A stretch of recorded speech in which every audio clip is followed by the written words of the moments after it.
I never thought money could divide family until the day my own brother laughed in my face and called me just the family ATM. It wasn't the words themselves that cut deep. It was the way he said it, so casually, as if my hard work, my sacrifices, meant nothing.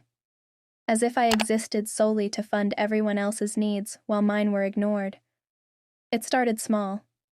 At first, it was just little things, a few bucks here, some financial help there. I never minded because he was my brother. That's what family does, right?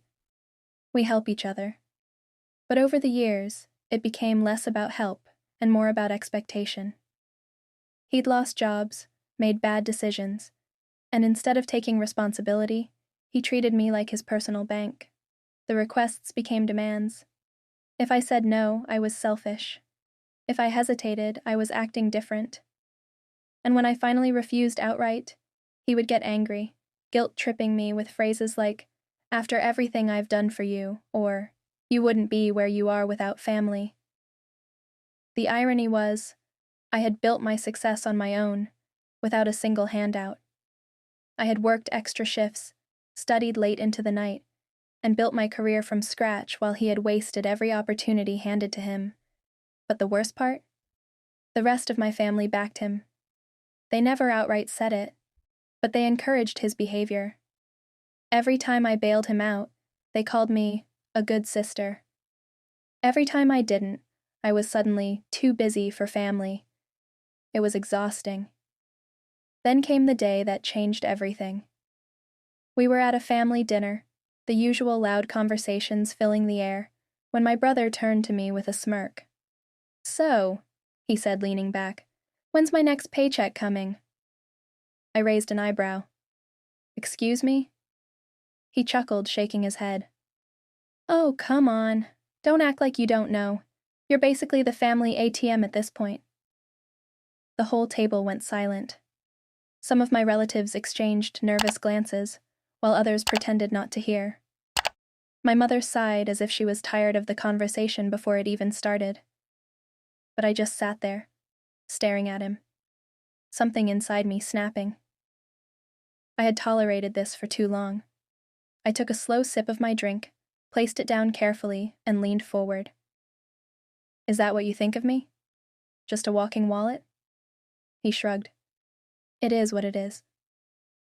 The casual dismissal in his voice made my blood boil, but I didn't let it show. Instead, I smiled. Not out of kindness, but because I knew something he didn't. I had already decided this would be the last time he ever treated me this way. The rest of the family sat in awkward silence, waiting for me to brush it off like I always did. They expected me to laugh, to let it go, to keep playing the role I had been assigned without ever questioning it. But not this time. I leaned back, crossing my arms. "All right," I said, tilting my head slightly. "Let's test that theory." His grin faltered.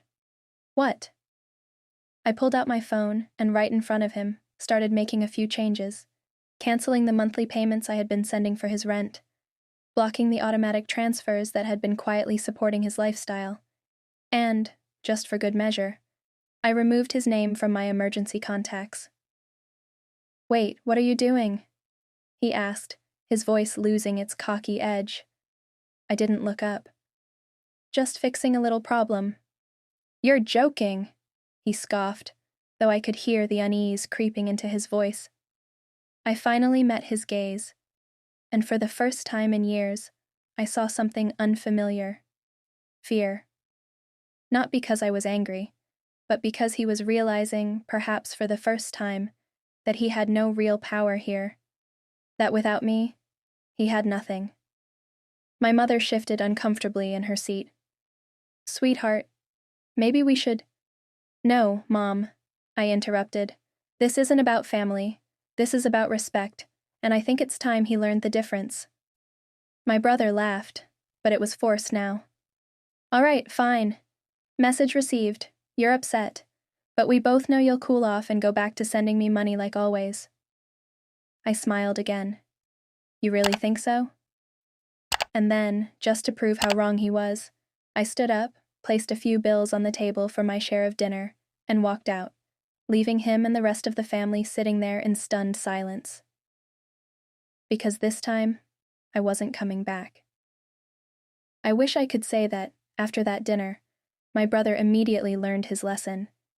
That he called me the next day, apologizing, swearing he'd change. That my family finally saw the truth and respected my boundaries. But life doesn't work like that. The very next morning, my phone rang, his name flashing across the screen. I didn't answer. Then came the texts.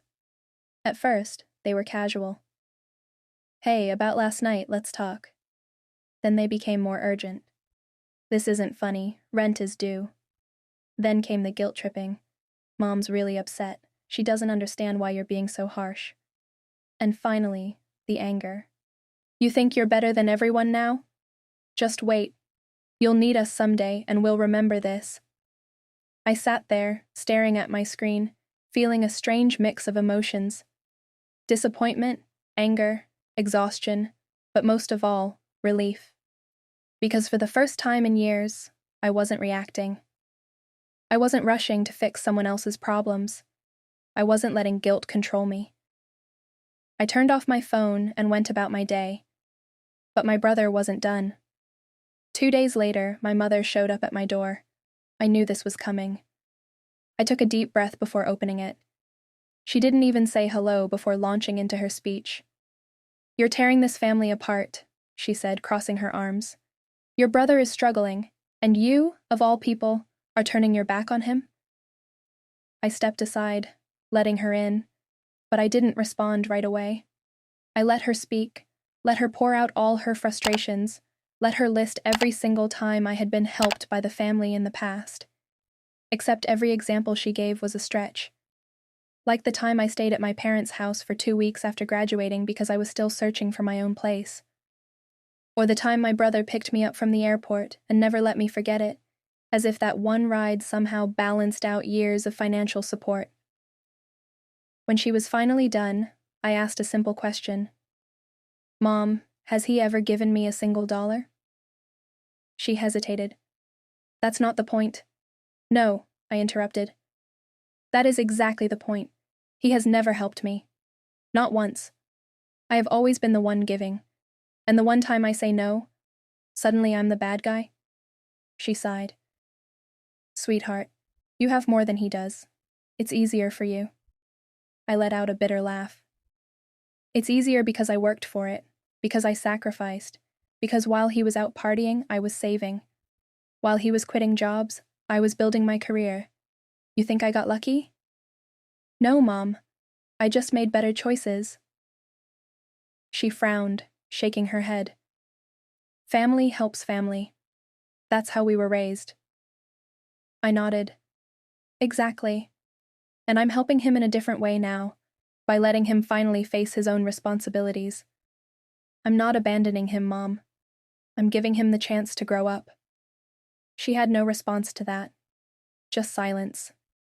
Eventually, she left, disappointed but unable to argue with my logic.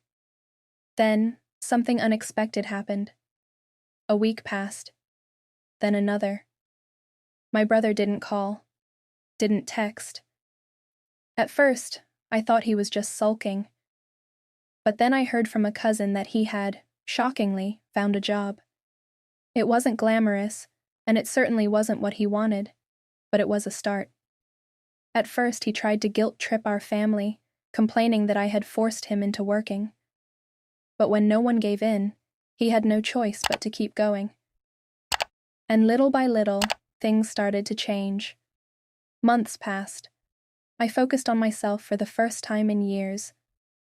I traveled, enjoyed my own hard-earned money, and stopped living under the weight of constant obligations.